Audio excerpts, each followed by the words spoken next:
Não adianta fugir. Enfrente os problemas de frente. Esse tema é um tema bastante abrangente, mas muito prático. Eu queria mostrar para vocês que é um termo que está na moda hoje em dia, se fala muito sobre escapismo, uma pessoa que quer escapar dos problemas, quando na realidade todas as histórias que estão na Torá, elas são relevantes para hoje, século 21, no Brasil, em qualquer lugar do mundo, em qualquer século. E eu quero analisar com vocês aonde tem a origem dessa história, desse conceito na Torá, e como que nós devemos lidar de uma forma saudável com uma tendência humana, de certa forma, de tentar escapar e fugir, ou achar que está escapando e fugindo dos problemas. Essa aula, ela está sendo oferecida por um patrocínio anônimo, e essa pessoa pediu para homenagear a Giza. Então, essa aula vai ser em homenagem a Giza. Surpresa para Giza. Boa noite. Boa noite. Aliás, quem quiser patrocinar uma aula, é só falar com a Giza. Amigo oculto, amigo oculto também. Obrigada. Presente oculto. É interessante que essa passagem da Torá eu considero uma das mais estranhas. Uma passagem estranha, mas eu quero dar para vocês um pouco do histórico para a gente entender do que eu vou falar agora, que é a luta entre Yaakov e o anjo de Esaú. Mas eu vou colocar um pouco em contexto. Yaakov, ele é aquele irmão que, entre aspas, roubou a brachá de Esaú. Esaú, assim que ele ficou sabendo do que aconteceu, ele promete vingança.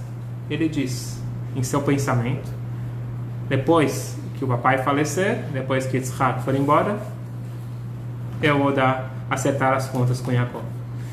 Ele tinha muito, por mais perverso que ele era, ele tinha muito respeito ao pai. Então ele não queria trazer sofrimento para o pai, só por isso ele não fez imediatamente o que ele estava acostumado. Esaú era um que matava sem mais, sem menos. Um dia ele encontrou uma roupa que ele gostou e matou o Nimrod, assim por diante. Esse era Esaú.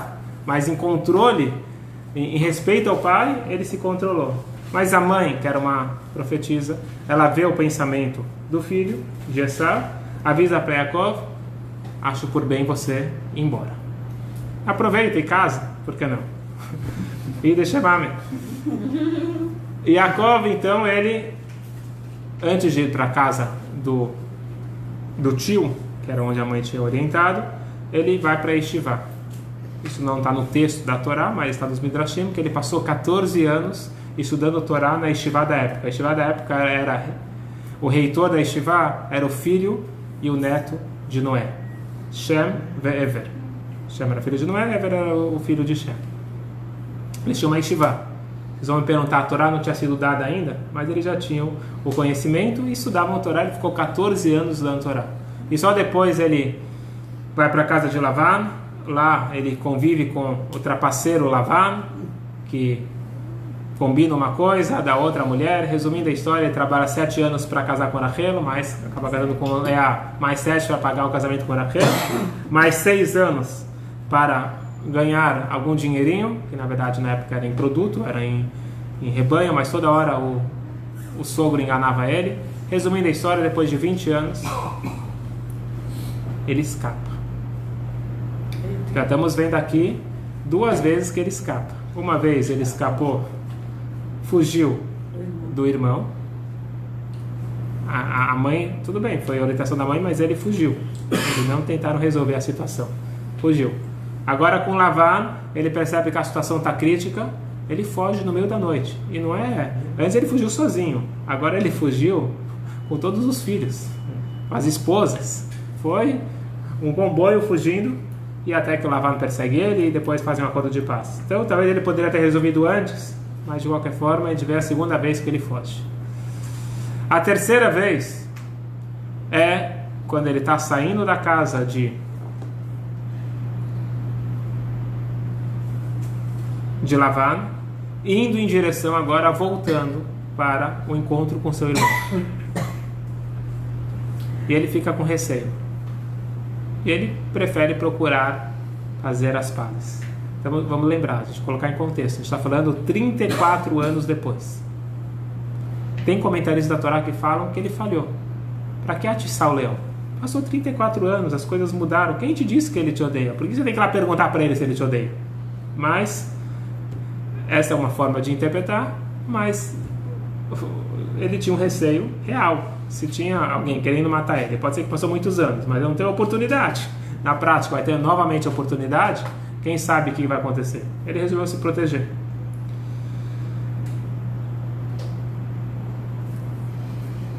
O que acontece? Na noite, antes do encontro, depois a gente vai falar um pouquinho melhor sobre esse encontro, mas na noite, antes do encontro, o que Jacob ele faz? Ele resolve fugir. A gente está vendo agora, novamente, ele está tentando fugir da cena. A linguagem da Torá é que no meio da noite ele passa o rio e de repente quem ele encontra? O anjo de Esaú. E lá começa uma luta. Eu digo luta porque é a luta corpo a corpo.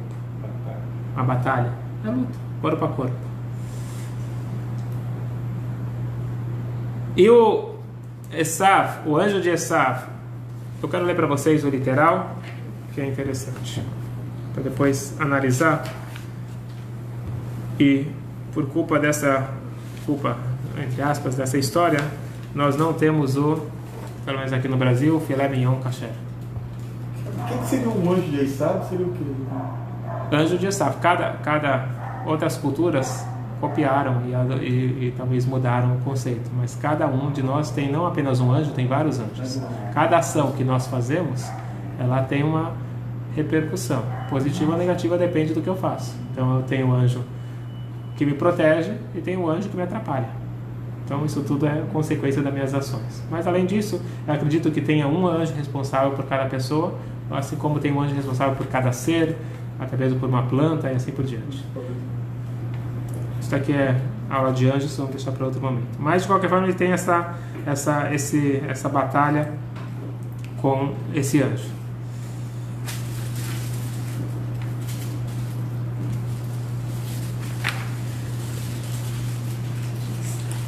Está escrito assim, ó, Jacob vai bater, Jacob levador. Jacob ele ficou sozinho. Vai haver Ishimo, e um homem lutou com ele.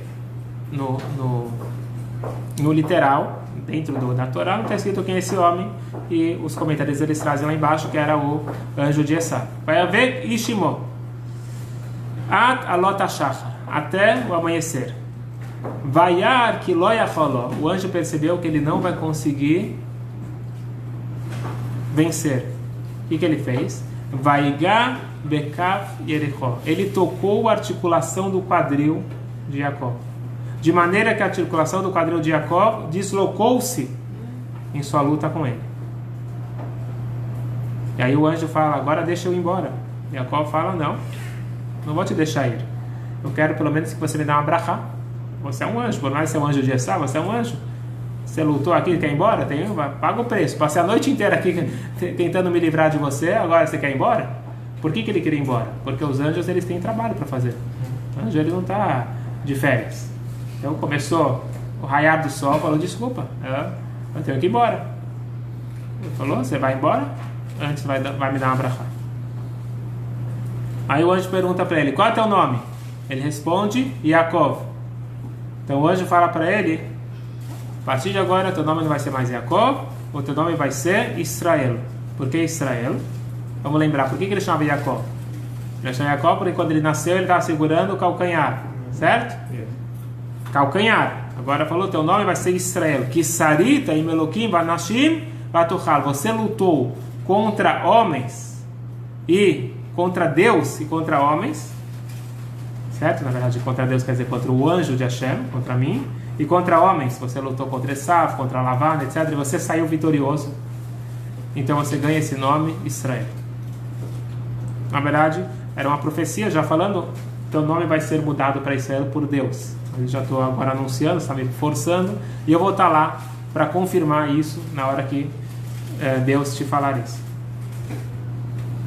E aí o Jacó fala, bom, você perguntou meu nome, agora qual é o teu nome?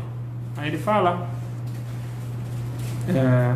lá você por que você está perguntando meu nome?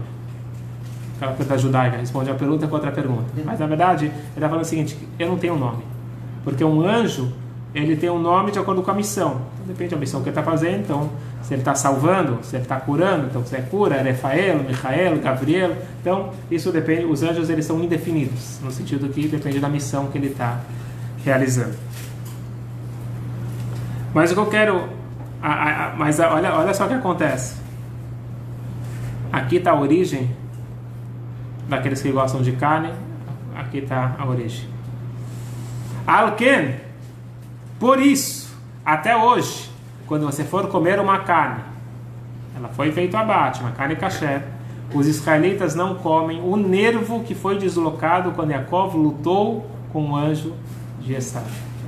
Isso é o nervo da articulação do quadril, o nervo ciático.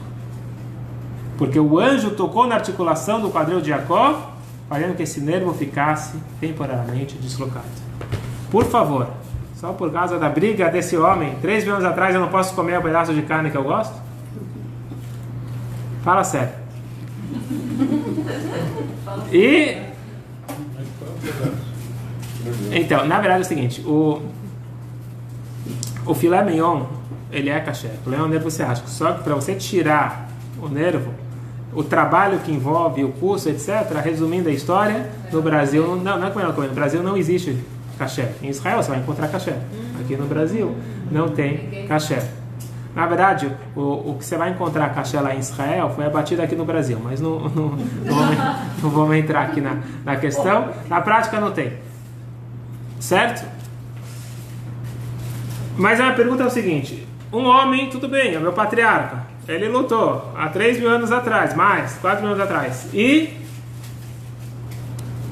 a luta ele deslocou o quadril, tá bom, você pegou. Agora, cada coisa que acontecer, então se Abraão vindo tropeçar na pedra, então parece uma coisa tão banal, não é verdade? Eu não estou criticando a Torá, estou tentando entender. Vamos entender o que tem de tão importante nessa história.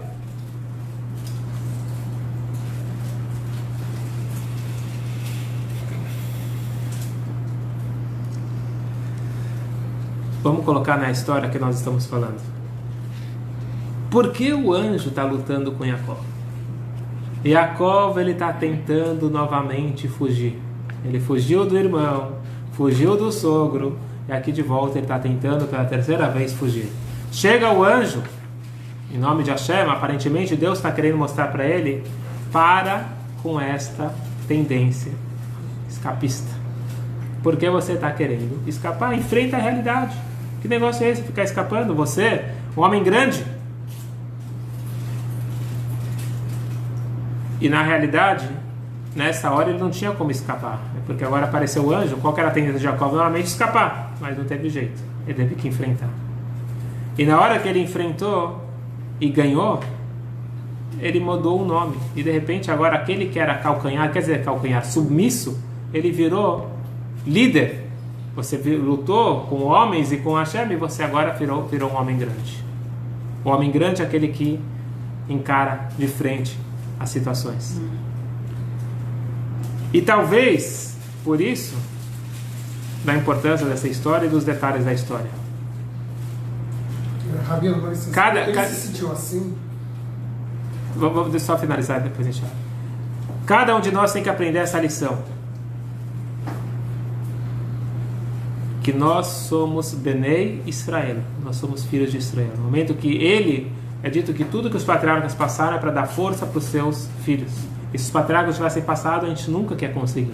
Ele conseguiu, e nós temos o nome em homenagem a ele. Somos Benei Israel, não é Benei Abraham, nem Benei Yitzhak, somos Benei Israel.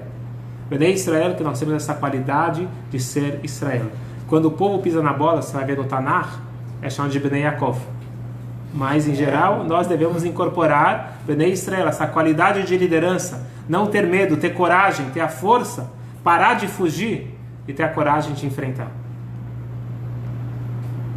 E se nós vamos deixar de ser Yaakov e vamos nos comportar como Israel, nós vamos ter sucesso.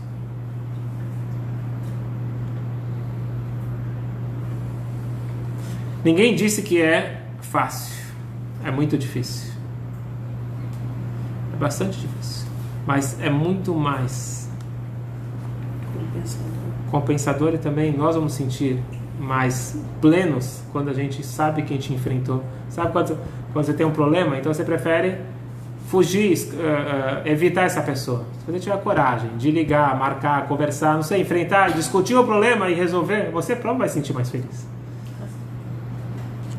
E por isso, essa história se tornou tão importante. Você perdeu um pedaço de carne que você gosta? Big deal. Importante que você aprenda a lição para a sua vida de não deixar de escapar. Lembre que por mais que vai sair talvez um pouco machucado, mas você vai vencer. Mas no sentido mais profundo, essa história ela tem uma representatividade muito forte. Tanto é que os romanos sabiam do segredo dessa história. E os romanos, eu não sei qual é o nome da festa, mas uma das festas lá pagãs que eles tinham era justamente encenar essa encenação e agora mostrar que é Esav que ganha e não é Yaakov que ganha, porque os romanos eles são descendentes de Esav. Na verdade é Roma, os cristãos, as cruzadas, toda a perseguição que nós tivemos pelos romanos e seus descendentes, os romanos que destruíram o templo, desde então nós estamos sendo perseguidos pelo mundo ocidental que vem de Roma, que vem de Esav. Então essa história da Torá não é uma história simples. Essa história que está acontecendo não são dois irmãos que viveram há 4.000 anos atrás. É a nossa história. E por isso que essa representatividade é muito forte, que por mais que nós vamos ser perseguidos e talvez apanhar, mas sempre nós vamos persistir e vamos continuar. Tanto é que é o único povo em todos esses milênios existe. É o povo mais perseguido, povo pequeno, sem terra, sem nada, mas é o povo que persiste enquanto grandes impérios colapsaram. É isso que representa essa história. E qual é a ideia de ficar um pedacinho, um detalhe banal? É um detalhe banal para mostrar que a nossa proteção é nos mínimos detalhes. Pensa para uma mãe. Ela está toda preocupada porque a unha do filho dela está encravada. Não é big deal. O que aconteceu? Não está morrendo. A unha é o teu filho. Mas se você ama, e para ele está incomodando, então aquilo se torna importante. É isso que a Hashem quer mostrar com essa história. É um detalhezinho. Os detalhes também são importantes. Essa proteção, ela não é genérica, ela é particular nos mínimos detalhes. E por isso que foi escolhido de propósito um detalhe para lembrar desse episódio. Mas eu quero agora abrir um pouco, zoom out. O que está acontecendo aqui entre Yaakov e Esav? Como que eles resolvem isso? Então o Yaakov ele tentou escapar, o Esav botou ele na linha, meu amigo, volta, vamos enfrentar. E ele teve que enfrentar. E ele teve sucesso. Vamos agora aprender, porque na nossa vida a gente também tem embates. Pode ser um irmão difícil, pode ser um primo, pode ser um colega de trabalho, pode ser etc. Não precisa de exemplos. Todo mundo tem os exemplos de pessoas que a gente poderia e deveria viver juntos em harmonia e um ajudar o outro e de repente se tornam inimigos. Como resolver essa situação? Vamos aprender isso de Jacob. Então isso é real e é importante para cada um de nós.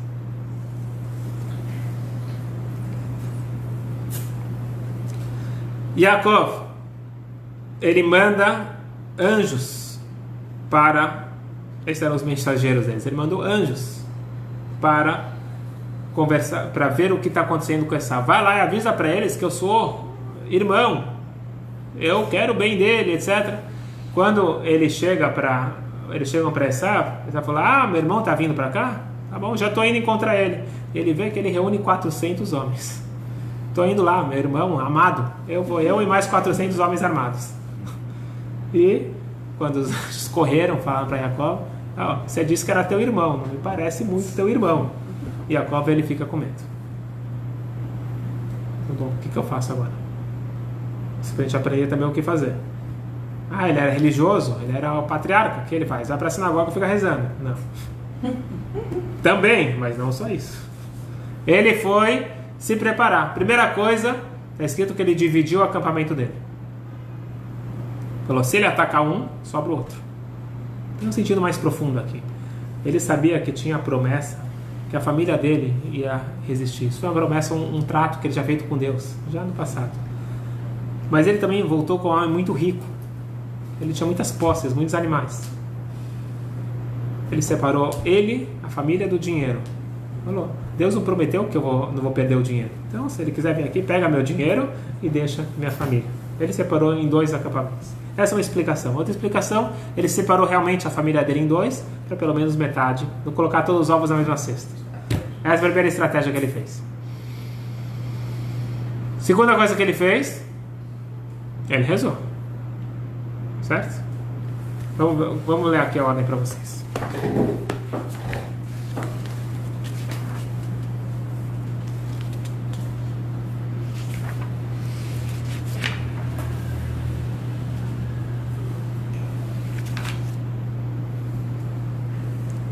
Ele mandou presentes. Quantos presentes ele mandou para Esaú?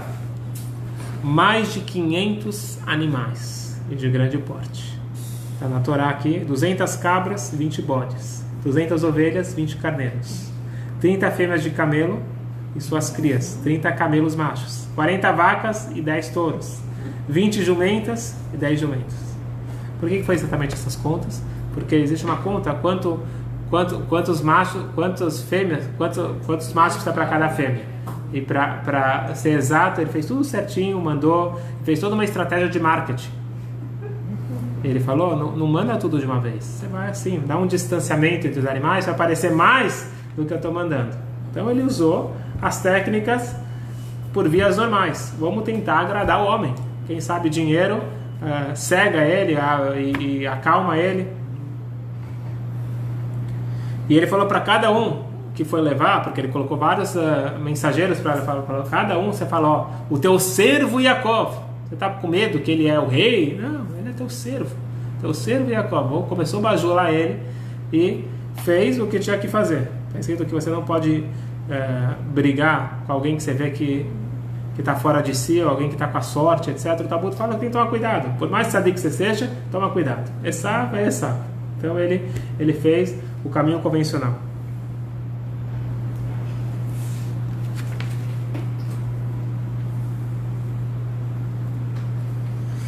Certo? Ele mandou os presentes, aí aconteceu essa história da noite, aí ele volta. A gente vê que Esaú está preparado para a guerra, ele manda presentes e ele reza. Então, ele faz tudo o que tem para fazer. Mas aí chega a hora da verdade. Tentou fugir, não conseguiu fugir. Vem a hora crítica. Jacob está vindo de um lado, Esaú está vindo do outro lado. O que vai acontecer agora? E aí acaba o capítulo e só semana que vem tem o próximo capítulo. Vayaratz Esaú likrató, vaichapkeu, vaipol tzavara, vaishakeu, vaifko. Traduzindo literalmente o que está escrito aqui, versículo 4. Esaú, quando ele viu todos os presentes, viu não só isso, o Jacob ele pede para toda a família dele, todo mundo se prostrar, todo mundo se curvar, você é o máximo. E ele também se curva 7 vezes para o irmão. Quando ele viu tudo isso, ele correu ao seu encontro, abraçou, lançou-se sobre seus ombros, beijou e eles choraram. O que vocês acham? O que aconteceu aqui? Não. Você não confia? Muito bom. Então Mordecai disse: eu não confia. Vocês confiariam ou não? Sim. A pergunta é: como que pode ser um homem que está vindo com um exército contra uma van escolar? Quantos filhos tinha lá, Jacob? Era um pai, mulheres e crianças. Tinha uma van escolar e tinha um exército, infantaria lá, 400 homens armados. E de repente, Esaú vai lá: meu irmão, meu amigo, abraça, beija. É de confiar ou não? Então a gente vê, aqui é dito que tem 7 expressões de amor. Ele correu para ele, abraçou ele, caiu sobre seus ombros, beijou, chorou, depois ele começou a perguntar como vai, e depois no final da história que a gente vai ver aqui, ele fala: eu quero que você venha morar comigo. Foi essa a história, foi essas as atitudes, as demonstrações de amor e carinho daquele Esaú que tinha jurado vingança. Então, tem muita gente, que nem vocês falaram, que duvida. Tem muitos comentaristas da Torá que falam Eu não coloco a mão no fogo. E sabe o quê? Como que é possível que um homem de tanta raiva ficou agora com tanto amor? E o Midrash, eles trazem um Midrash. O Midrash é o seguinte: ele beijou coisa nenhuma. Ele foi morder ele no pescoço, foi matar ele. Porque aconteceu um milagre que o pescoço dele ficou duro, igual marfim, e ele quebrou os dentes. Por que ele chorou? Ele chorou de dor. O Midrash faz isso, não é? Faz sentido. Então, tem uma linha nos comentaristas da Torá que falam: beijou coisa nenhuma. Ele estava lá, foi matar de outra forma, e ele se deu mal. Aí ele teve que baixar a bola e começou a perguntar como vai, certo? Essa é uma forma de interpretar. Porém, esse é o Midrash.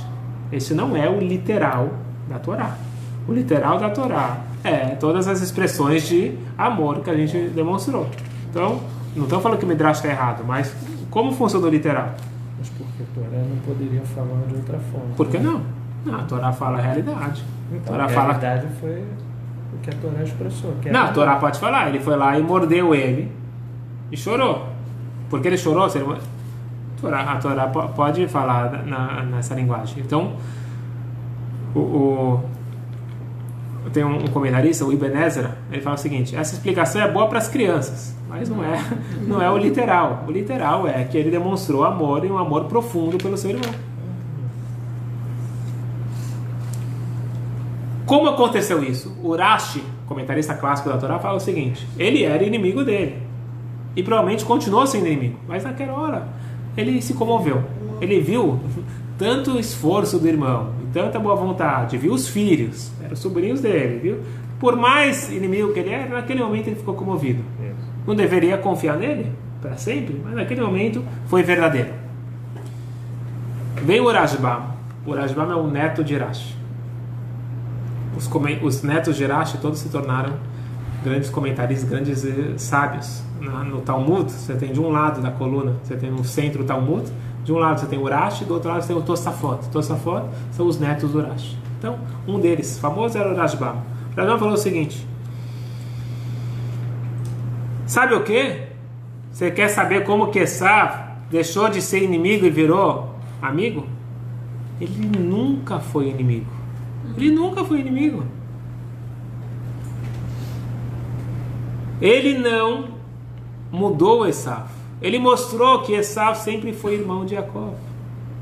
Eles sempre foram irmãos. Eles são filhos da mesma mãe e são gêmeos. Eles nasceram, estão no mesmo ventre. Eles não são inimigos.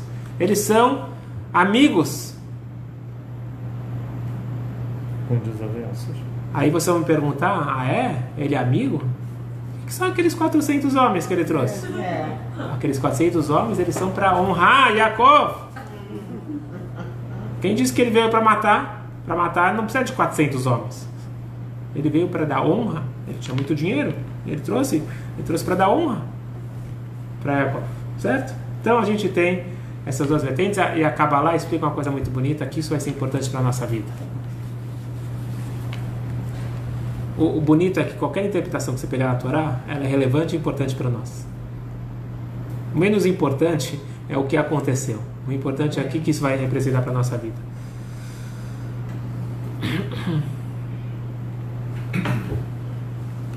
Mestre, pode ser também jogo de poderes, né? Um é rico e o outro tem poder bélico. Os dois eram ricos. Os dois eram ricos. Então, a gente precisa entender isso um pouco melhor. O que está acontecendo aqui? Como que Jacob ele transforma em Esav? Ele quer matar, não quer matar? Presente? O próprio Jacob, ele manda presentes porque ele é amigo, não é amigo, ele está com medo, mata. Temos que entender que tem uma coisa muito mais profunda aqui. Nós vamos falar, a resposta para isso é um conceito da Kabbalah chamado Shvirat Akelim de Tou. Alguém já ouviu falar sobre isso? Alguém aí no Facebook já ouviu falar? Shvirat Akelim de Tou. Fica na época da criação do mundo, não é isso? De liberar energia. Tá no caminho. Tá estudando bem. Muito bom, continua assim. Vamos explicar. Nós temos dois mundos. Não é mundo físico, mundos espirituais, duas realidades. o mundo de Tou e o mundo de Tikkun.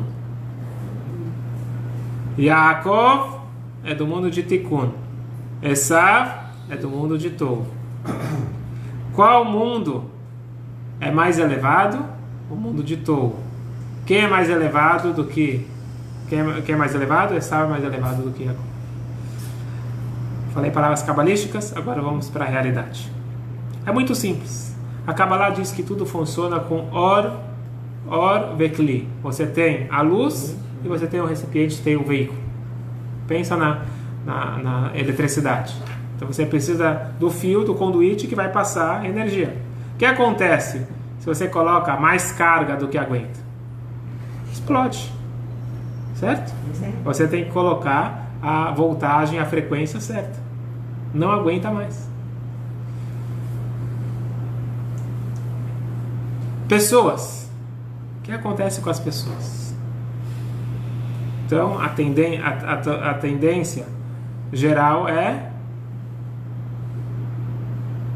que nós não sabemos como lidar com uma criança hiperativa, ou não só uma criança, com um adulto hiperativo. O que acontece com uma pessoa hiperativa? Eu preciso dar para ela Ritalina ou eu preciso entender o que está acontecendo com ela? Eu preciso entender o que está acontecendo. Diz a Kabbalah, o que está acontecendo é o seguinte: você tem muita luz e pouco recipiente. Uma vez uma criança que não parava quieta.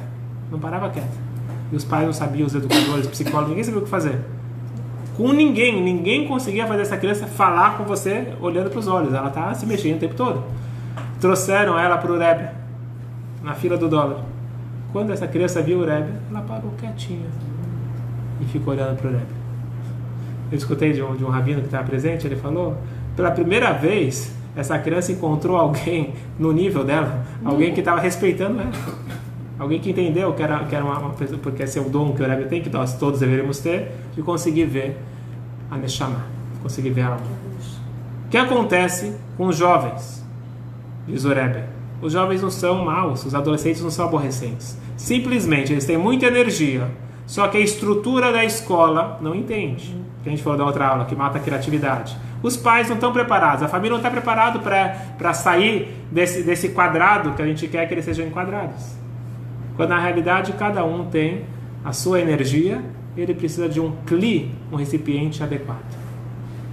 Se alguém vai para o mau caminho, provavelmente é porque não conseguiram dar a atenção necessária para essa criatividade, para essa força, para essa energia essa criança tem. Então ele tenta uma vez, 2 vezes, 3 vezes pelo bem, não consegue pelo bem, vai pelo mal. Isso acontece em tudo.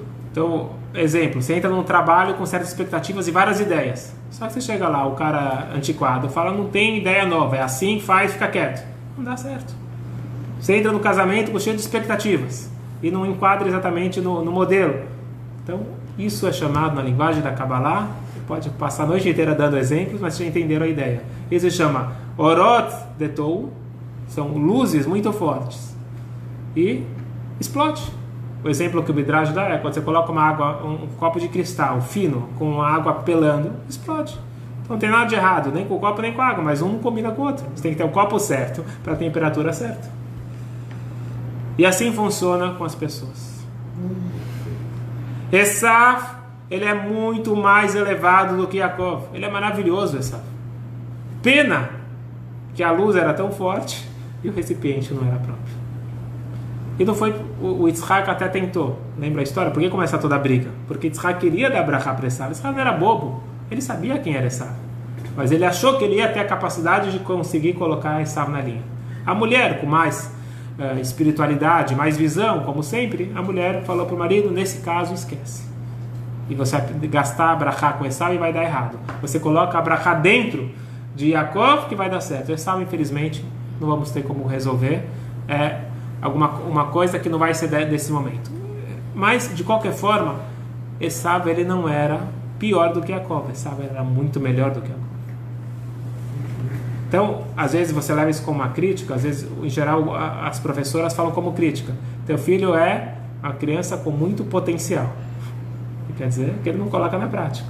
Mas você pode ver como uma crítica, ou você pode ver também como elogio, mas pena que a escola não sabe como lidar. Baruch Hashem, as coisas estão melhorando, hoje em dia os educadores psicólogos, etc., já estão conseguindo enxergar de uma outra forma. Mas, de qualquer forma, ainda falta muito para nós conseguirmos entender a espiritualidade, a energia, toda a força que tem dentro de um ser humano. A tendência antiga era você ver e taxar. Ele é uma criança problemática, toma remédio e pronto, e resolve.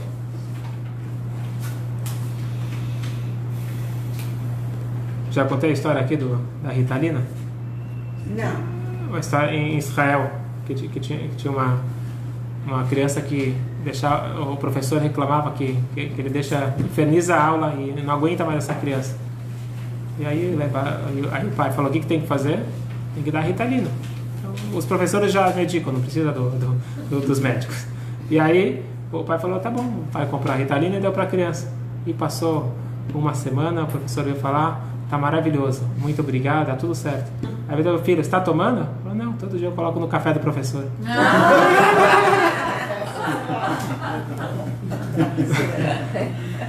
Então, às vezes não é a criança que tem que mudar, às vezes é o professor que tem que mudar. Mas tem casos que você precisa realmente de um equilíbrio. Não estou falando mal, estou falando que tem casos que você precisa de uma medicação. Mas taxar todo mundo que não é exatamente como eu gostaria que fosse, como problemático, isso daqui não é exatamente o caminho, principalmente pela Torá. Esav, ele é maravilhoso. O que acontece? Quando Yaakov encontra com Esav, o que ele faz? Ele está tentando de alguma forma lembrar que Esav, você é maravilhoso. Então ele podia bater, lutar, e provavelmente ele ia ganhar, porque ele tinha Brachá de Hashem, ele podia ganhar, ele ia ganhar a guerra, perder a batalha, ganhar a batalha, perder a guerra. Na prática não era isso que ele queria. Ele tentou fugir, mas o anjo falou: volta, enfrenta. Bom, é para enfrentar, vamos enfrentar como se deve. E todos esses procedimentos que ele fez era para lembrar: eu sou teu irmão, a olhos presentes, eu estou me ajoelhando, eu quero o teu bem, e você é maravilhoso. Tudo isso daqui surtiu o efeito. Teve também a questão espiritual, que a gente vai ver daqui a pouco. Ele conseguiu o efeito desejado, conseguiu com que Esav lembrasse que ele era irmão de Jacó, e não inimigo, e que ele era capaz de amar. Esav era desde pequeno ele nasceu com essa energia toda. É dito que ele nasceu vermelho, certo? Então ele tinha muito sangue, muita energia, muita força. Jacó já era aquele bonzinho, já nasceu mais fraquinho. E ele era bonzinho, mas sem mérito, porque ele nasceu assim. Agora Esav conseguia entrar na linha, era muito mais difícil. Tem uma coisa interessante, você começar a ver que tudo é exato. Em quantos acampamentos ele dividiu? Em 2. Isso era uma mensagem para Esav.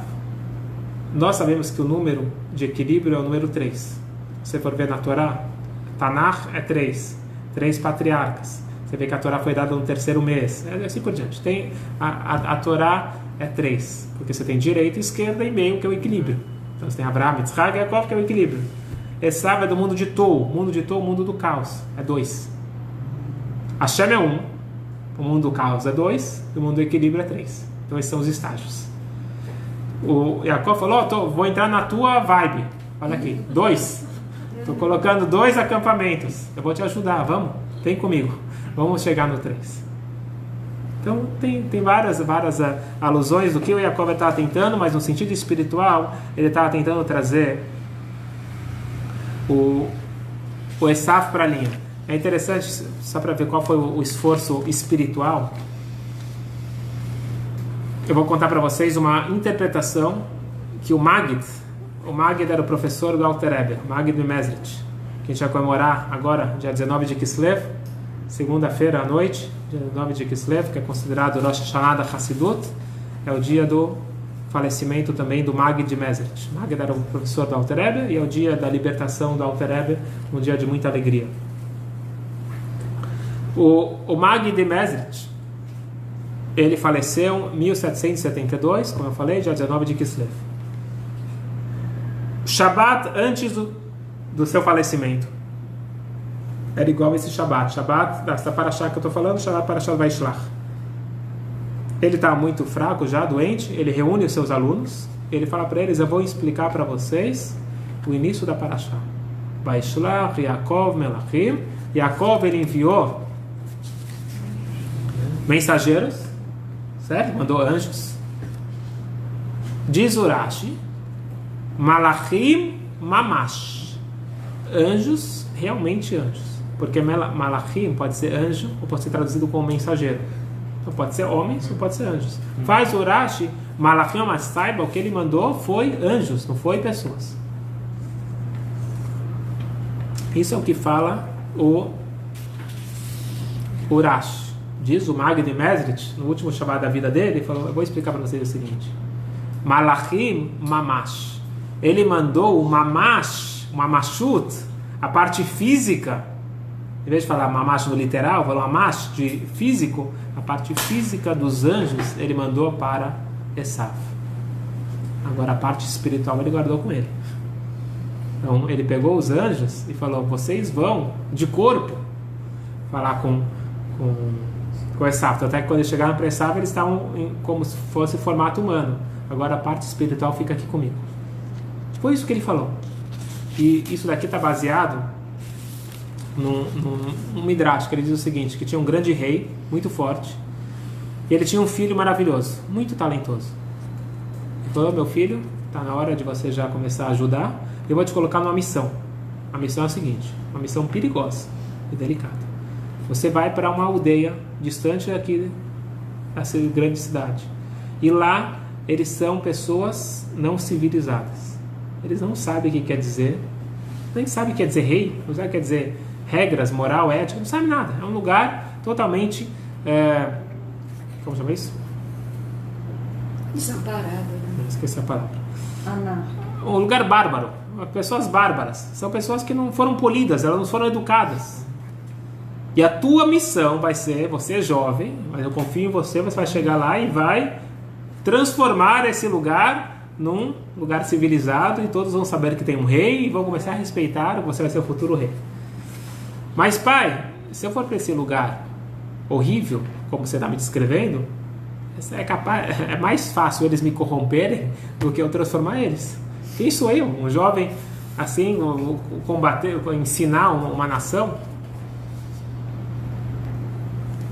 E o rei fala: a tua alma vai continuar aqui comigo, eu vou continuar nutrindo e cuidando dela, e teu corpo vai lá para essa missão.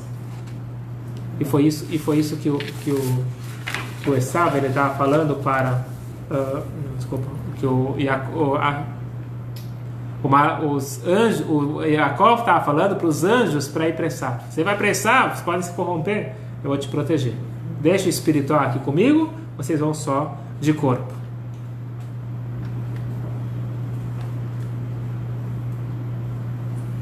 Na realidade é o seguinte: o que aconteceu? Qual que era a missão? A missão era pegar pessoas bárbaras e transformar em seres humanos. Qual que era a missão de Yaakov? Pegar uma alma de Tou, que é uma energia muito forte, mas ela entrou e agora é um bárbaro. Ele era um bárbaro. E tentar resgatar essa faísca e trazer de volta para a sua origem. E para isso ele precisava de anjos. Só que para os anjos não serem corrompidos e sim conseguirem influenciar ele precisava que a alma, a cabeça, a espiritualidade estivesse conectada a ele. Porque ele era ruim, né? Ele matou muita gente, né? E na nossa vida, ele na prática, ele era uma pessoa ruim. Seu potencial e sua alma era muito elevada. E para isso ele mandou a parte física, a parte espiritual continuou com ele. E o que quer dizer que a parte espiritual continuou com ele? Como que faz isso? Nós também podemos fazer isso, devemos fazer isso. Quando o Rebbe ele mandou o seu shuluchim, ele falou o seguinte: você vai estar lá na Índia, na China, qualquer lugar, mas tua cabeça tem que estar aqui. Quer dizer, você tem que saber que o teu lugar é aqui. Teu desejo tem que estar aqui. Você tem que saber que você tem que estar lá, mas você tem que gostaria de estar aqui. Quando você falar que você está acostumado a colocar, eu estou bem aqui, ótimo, me incorporei, aí você perdeu aquela conexão, já era. Quando Yaakov mandou os anjos, ele falou: vocês em pensamento, o que quer dizer em alma? Vocês em pensamento estão aqui comigo. Fisicamente, se eu estou no Rio de Janeiro, eu não posso estar em São Paulo. Eu não posso estar em 2 lugares ao mesmo tempo. Mas espiritualmente, eu posso estar num lugar e devo continuar conectado. Pertencer e espiritualmente conectado. E esta é a ideia que ele transmitiu dias antes de falecer. Ele quis mostrar para o aluno dele, que foi quem escreveu o Tânia, que fundou o Chabad, falou: eu quero te falar o seguinte, a importância é, quando você mandar emissários, malachim, seja anjos, eles têm que estar conectados. A gente sabe, não é agora o tema de hoje, a gente sabe que anjos que desceram para a terra na época do dilúvio se deram mal, porque eles desceram, viraram, incorporaram. Você não pode descer e esquecer de onde você veio, a tua origem. Bom, o que acontece? Na sexta-feira você me falou essa frase. Te falei essa frase? De tarde. E funcionou? Que a minha alma estava aqui. Que tua alma estava aqui. Eu Então não pronto, percebi. tá vendo?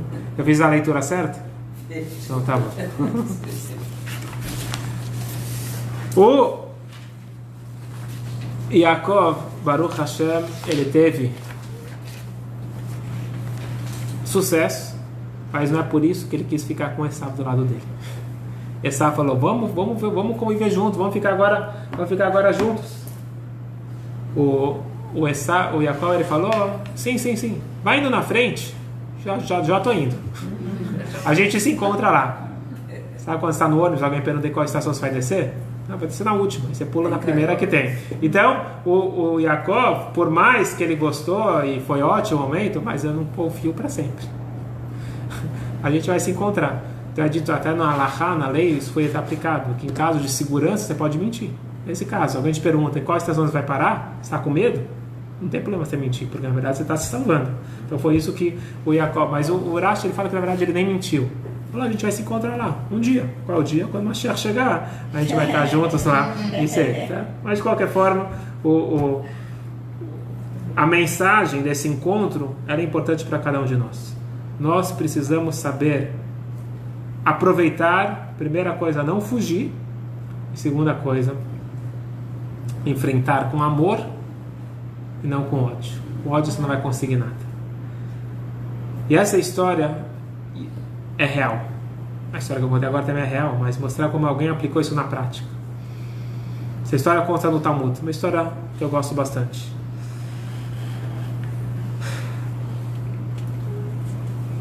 Mais ou menos 2.000 anos atrás, em Israel tinha um homem chamado Reish Lakish. Era um judeu, que era o chefe da máfia. Reish Lakish, ele é o chefe em aramaico, Lakish dos ladrões. Ele não era chamado pelo nome, ele era chamado por esse apelido, o chefe da gangue, chefe da máfia. E um dia ele vê um cabelo loiro tomando banho no rio, e ele achou que era uma mulher, e ele pula, ele dá um salto, ele era muito forte, ele dá um salto e posa assim do lado de Rabi Yochanan. Era um grande sábio, um dos vários sábios, Rabi Yochanan. Ele tinha um cabelo loiro, estava na mikve, tomando banho, e de repente ele se leva um susto. O Rabi Yochanan fala para ele 2 palavras: Heilach leoraita, a tua força é para a Torá. E ele responde: e a tua beleza é para as mulheres. O Rabi Yochanan falou: você me achou bonito? A minha irmã é muito mais bonita do que eu. Se você começar a estudar a Torá, fizer tchuvá, eu te dou a minha irmã em casamento. O homem topou o desafio. Resumindo a história, ele casa com a irmã de Rabi Yochanan, se tornam cunhados, e não só cunhados, eles se tornam os melhores amigos e os melhores parceiros de estudo de Torá. E Reish Lakish se torna um grande estudioso, e tudo que Rabi Yochanan falava ele rebatia, e com isso a Torá cresceu muito.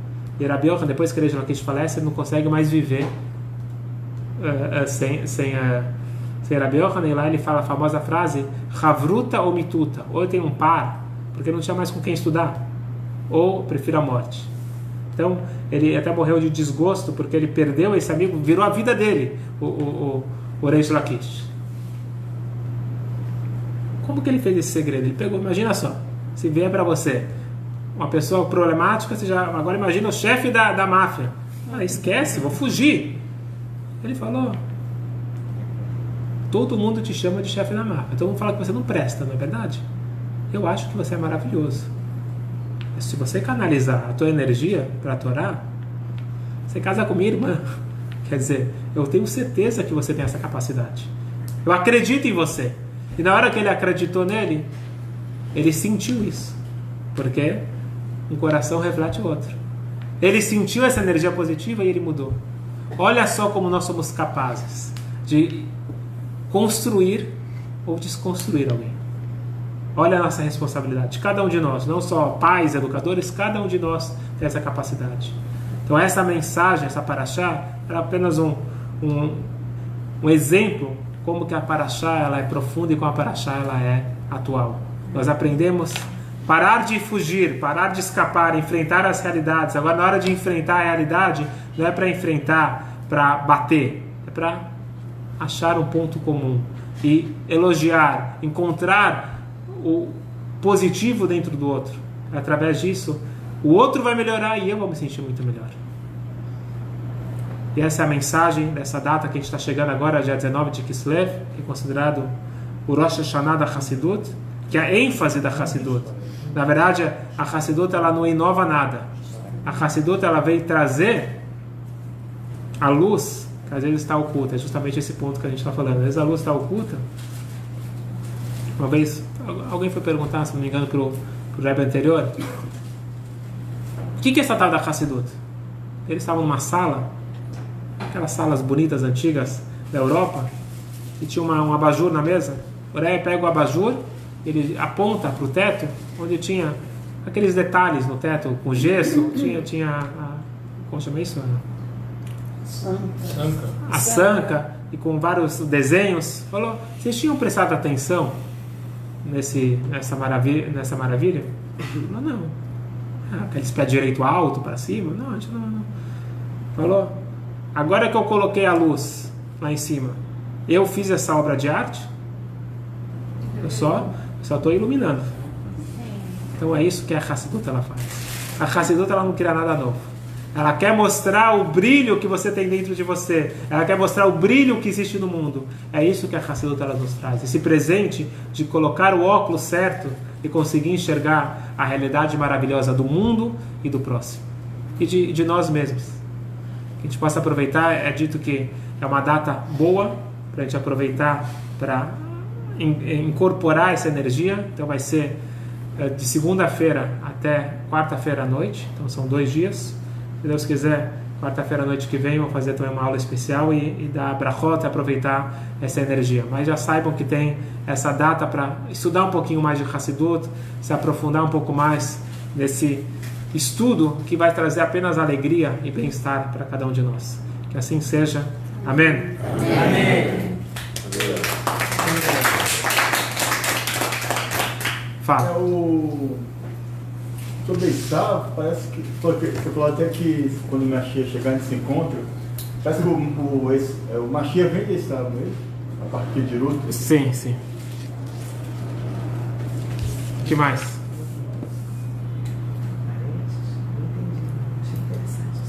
Não, ele está querendo falar aqui a origem de Mashiach, inclusive, pode ser de Esaú. Ele diz que isso é um tema à parte, que a origem de Mashiach é de várias histórias, de várias personagens que talvez não eram os ideais, mas tinha que vir por esse caminho. Isso daqui seria é uma parte. Seria a evolução da alma dele. Né? Perfeito. Mas isso daqui é um tema à parte. A evolução da alma dele. Mais alguma dúvida? Não? Eu fiz a pergunta e esqueci já. Então quer dizer que já teve a resposta. Com certeza.